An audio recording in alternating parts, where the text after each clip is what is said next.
Well, in a previous video, we reviewed how to create a grid document in Photoshop from scratch. And in this video, we're going to take a quick look at how to do it by downloading a template file from the 960.gs website.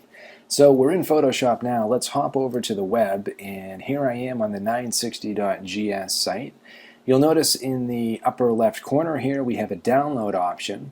And this includes a whole bunch of template files that we can use in different programs to speed up the process of using a 960 grid system. I'm going to click to download this file, and once it's downloaded, I'll open it up. It is a zip file, so we'll uncompress it, come over to our Finder, and pull up the file here, jump into it. Okay, so we have a bunch of different folders. We're going to go into templates. And from there we have folders for a bunch of major programs. We'll come into Photoshop and see that we have 3 files. One for a 12-column grid, one for 16, and even a 24-column version of the 960 grid system. Well, we're going to work with 12 for demonstration purposes, so I'll open up that file and double-click it to get it into Photoshop. Okay, so here we are in Photoshop with our template file from the 960 website, and this saves us the trouble of creating all of our guidelines.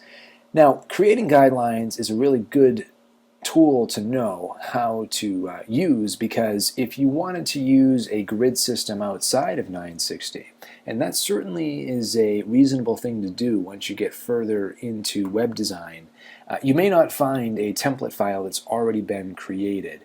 Also, there are times when it's helpful to create horizontal lines as part of grid systems, so it's good to know how to manipulate those guidelines.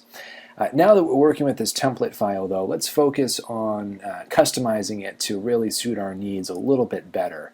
And I'm zoomed in here, so let me get back out and see what we're really dealing with. So I'll go to 25%.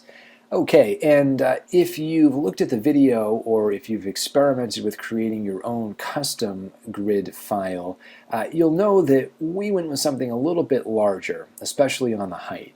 And I want to give ourselves a little more room to work with here, so we're not limited to this square region.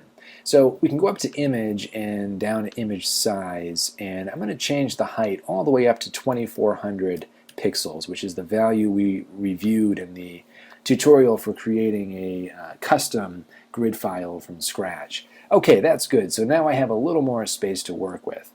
You'll notice also, compared to our custom file, that we don't have a whole lot of room on either side, just a little bit more than the 960 width that the grid system provides.